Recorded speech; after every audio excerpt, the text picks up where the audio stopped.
British Union is the movement of the people of Britain. It is their answer and their challenge to the tyranny that today oppresses them.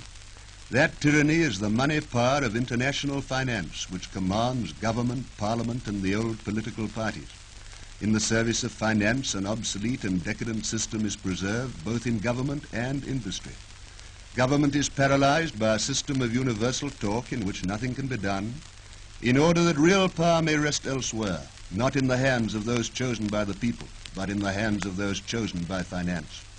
Industry is tied to the international system of 100 years ago, again in the interests of finance alone.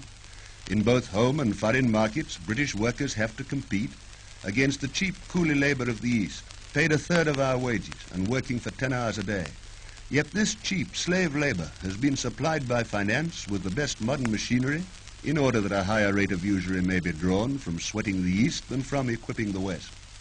In face of these new conditions, how can any international system, whether it be capitalist or socialist, maintain the British standard of life, let alone increase it to the high level that modern science makes possible and that our great people deserve? For in this modern age, science gives to us British the power to use our own great heritage of British Empire to build the greatest civilization the world has ever seen. We have the finest workers and technicians. Within the empire alone we possess unlimited raw materials to satisfy every demand of industry. One thing alone we lack, a market to absorb the great wealth that modern industry can produce. That market is the purchasing power of the British people. They are robbed of the power to buy British goods because their wages are dragged down by cheap slave competition from abroad.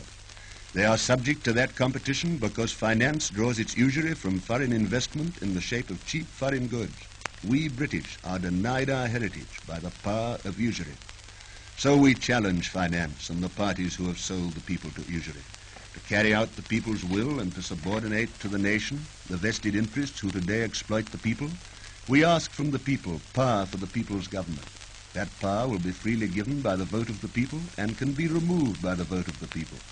But the government elected by the people must have power to act. If the people's government has not power to govern, then the money power will continue to govern. That money power has divided the British people in order that it may rule them. We have been divided by the war of party, of class, and of faction. So the British, who for 1,000 years have never been conquered by the foe without, have been subdued by the foe within.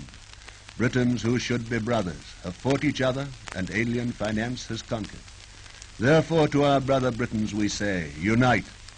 Britain united is invincible and irresistible, and together we will build the mightiest civilization mankind has known. A new world awaits the united will of Britain reborn. Britain's advance in British Union.